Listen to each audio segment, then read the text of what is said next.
Hello, this is Hunter McDermott with another episode of Guitar Blog. This is episode 18, Monday, November 18th, 2019. It's 4:50 p.m.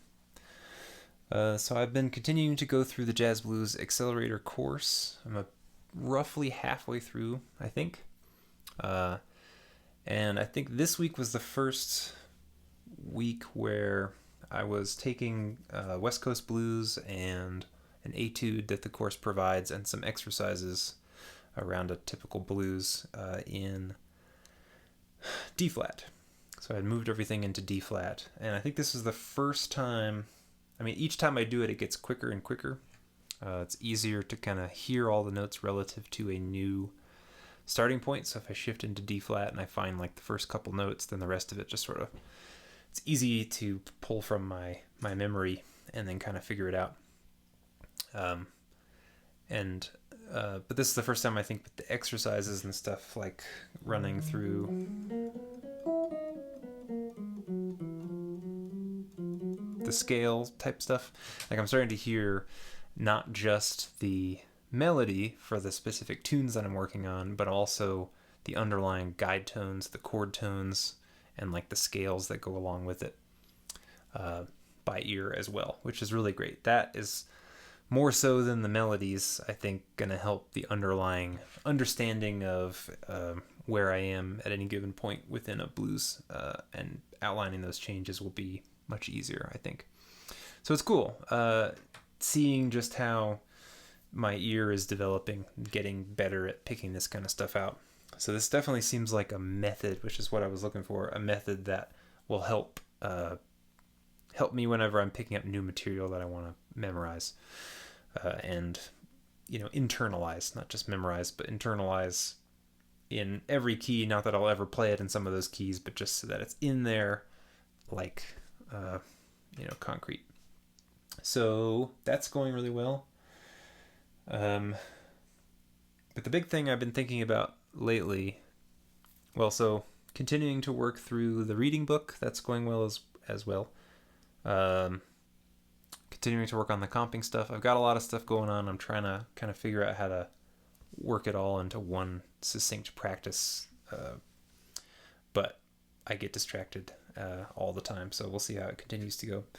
But the big thing I've been thinking about lately in general, not just for guitar, is mindfulness. So a few things I could talk about. I would say probably around the beginning of this year, I started getting into meditation, and there's an app for your phone called Oak that I think is totally free, and it provides a guided meditation. And then if you don't care about that, you can just use the timer and it'll play. You can even have it play like background white noise or rain sounds or whatever, because I prefer to meditate with my headphones on, which I guess it makes it easier for me because there are fewer audio distractions, sound distractions happening around me. But I used that for a while and I liked it, but I felt like I needed a little bit more guidance. There's only one guided meditation on there, and that's nice, but it's the same one you listen to over and over and over again. So I just wanted to have a more of a variety of different people sharing different ways of looking at things and then having a broader overview. So I subscribed to the app. There's a popular one called Calm, and that one's really nice as well because they have a new guided meditation every single day. And then occasionally they have little courses that are self-contained things that are 30 days or a week or whatever, and then they focus on different areas, focus and loving kindness and things like this. And then there are some that are just teaching you kind of how to meditate. Anyway, so I've been using that for the past six or 7 months now, and I really, really like that one a lot. So around the same time that I picked up that app and started getting a little bit more serious about meditating, I don't do it every single day, but I'd say I do it maybe 3 or 4 times a week, mostly weekdays before work. If I have a good night rest and get up on time to get a 10-minute session in, I usually do, and it's always great. So around the same time I picked up that app, I started getting interested in bullet journaling. So one thing is I've never been diagnosed with ADHD. I'm not sure I really have it, but I certainly feel like I struggle with staying focused. Not just the stuff I'm talking about in these blogs, like every day picking a different thing to focus on, but more just like in the moment. Okay, I've got a half an hour or an hour, or I'm at my job and I'm trying to get my mind to work and stay focused long enough on one problem to solve it, or to read through documentation or a book or an article or whatever, and not get so distracted and actually like comprehend what I'm reading.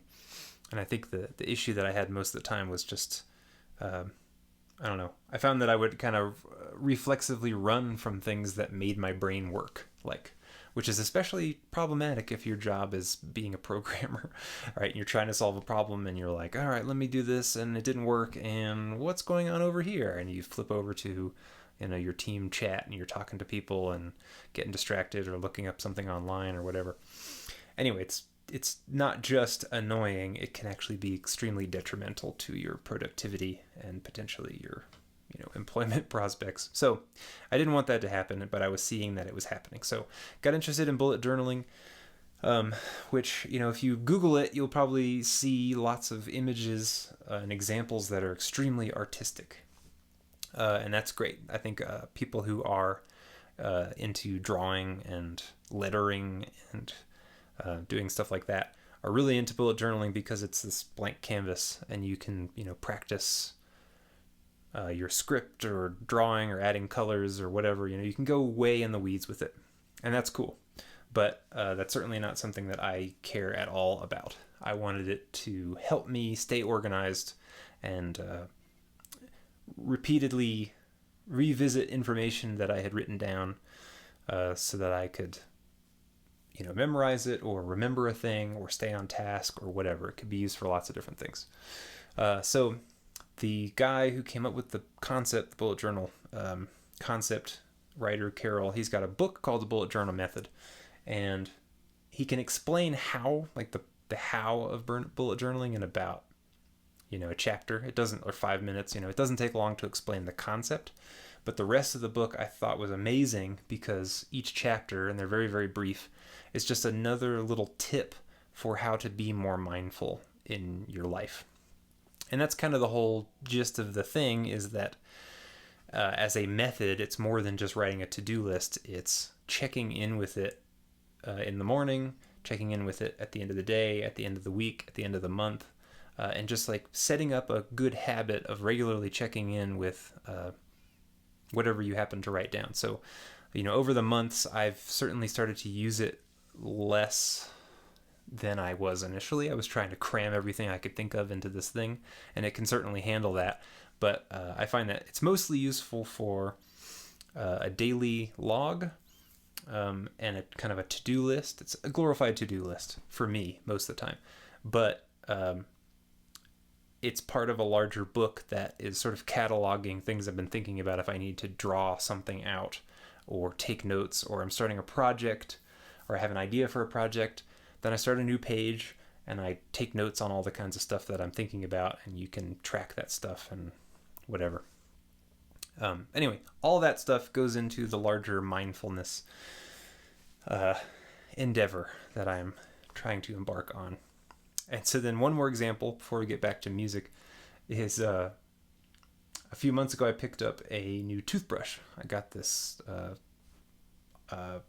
automatic, what do they call it, an electric toothbrush, because I was using the manual brush for a long time. And the brush has it's like 2-minute long cycle, so you hit go and it goes for 2 minutes, but every 30 seconds it'll like change it'll make a little noise to tell you that you should move from one part of your mouth to another part.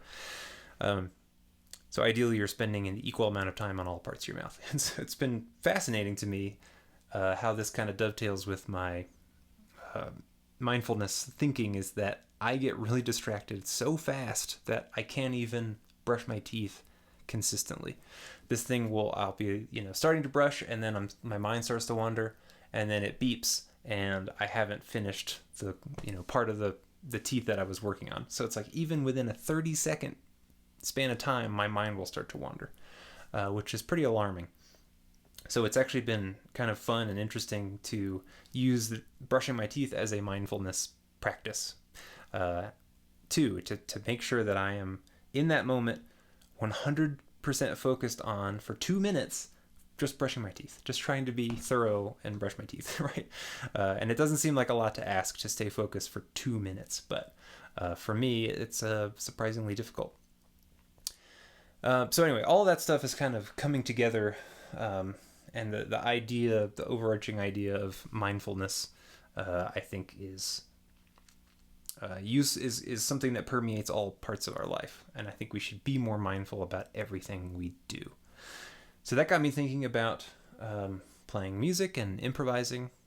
And one thing I've definitely noticed when I play with other people, a lot of the time, especially with the jam that I play in regularly, is that when it comes time for me to solo, it's like I I don't know, it's like I'm pulled to a different place, but not a good place. Not that like flow state where I'm just playing everything and it's amazing. It's more like, I don't know, I black out for a couple of minutes and I'm doing something, but I'm not really thinking and I'm not listening.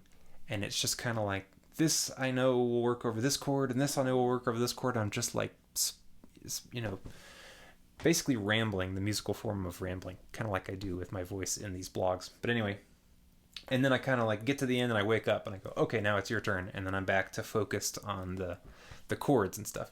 So I find that like clapping along with the band helps me stay focused because I'm constantly changing to a new chord and I'm keeping track of where we are in the tune. And a lot of the time I'm the comping instrument, so I'm trying to play that role in the band well, so other people can keep track of the harmony. But when I'm soloing, I'm really not being very mindful at all, and I'm going into a fugue state or something. So I had talked a few weeks ago about phrasing, and I kind of feel like this is along the same lines as something like that. Basically, just don't play anything until you have an idea for what you want to play. Now, I think this is something that you have to work a long time to develop because the time between coming up with an idea and then executing it gets shorter and shorter as you improve, as your connection to the instrument and your mastery over the specific layout improves. But in general, just don't try to play everything. Don't try to play something on every single chord. Don't try to play long strings of notes if that's not really serving the music. I've talked about singing while playing is a great thing because it makes you stop occasionally and breathe. Just like a saxophone or trumpet player would have to do. They kind of phrase a little bit automatically because they have to breathe. And on the guitar, we don't have to. We can just play and play and play. And often guitar players do. They just play and play and play. And it would be way better if they played less.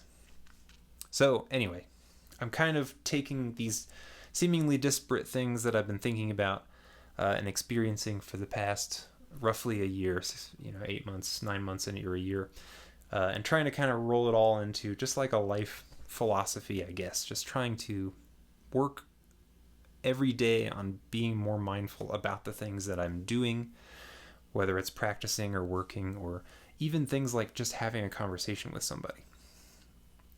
Because I can get very distracted in the middle of a conversation and I have to ask somebody to repeat something. It's a real problem.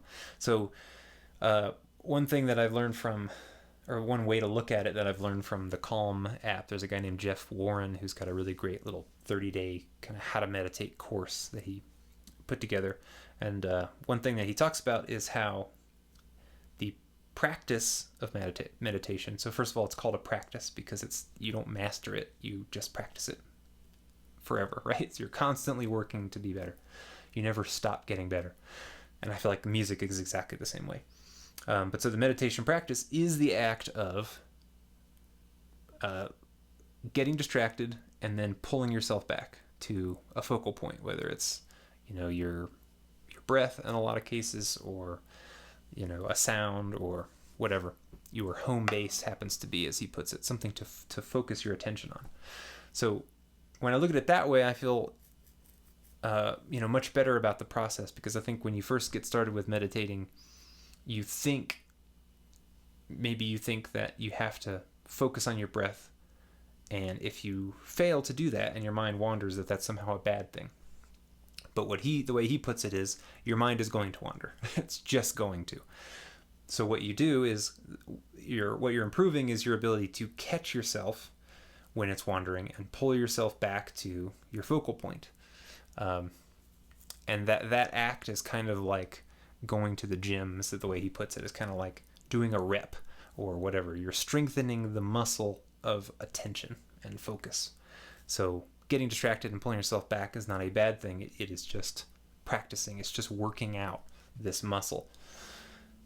So I guess that's what I'm trying to do more often. Be more mindful about everything, and when I am getting distracted, to stay, to be able to pull myself back, not feel bad about that, but just recognize that that's what's happening, and keep pulling myself back to this focal point, which is whatever it is I'm trying to improve or read or focus on, or whatever.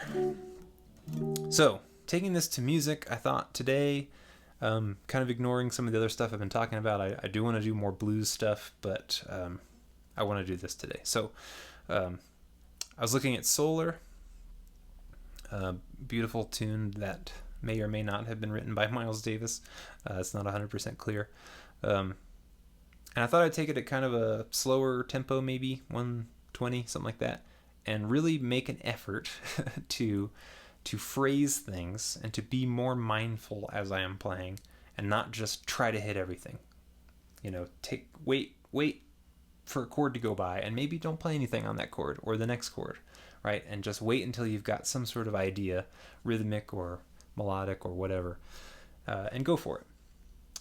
So in addition to this, as part of this, I guess, I've been working on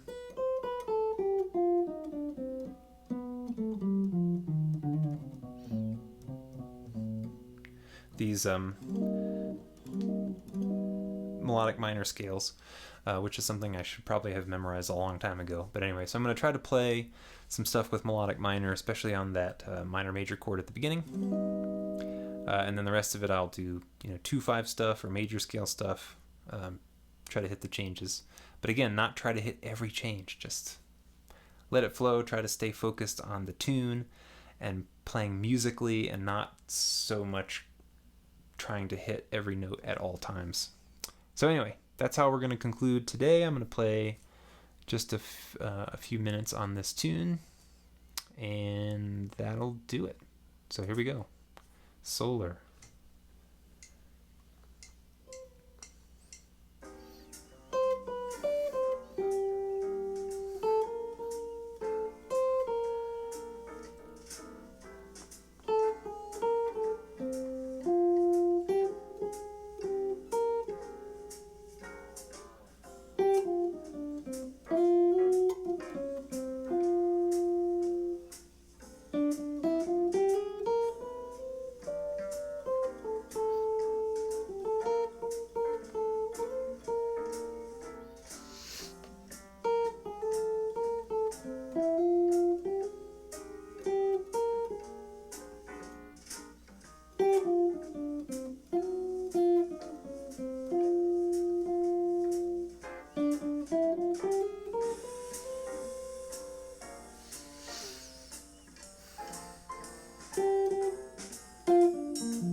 Anyway, there you go.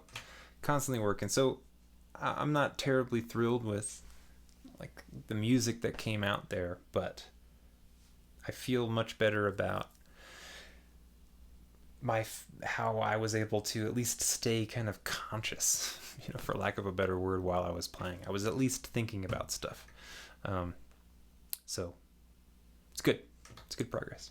Anyway, thank you for watching, and I'll see you guys later.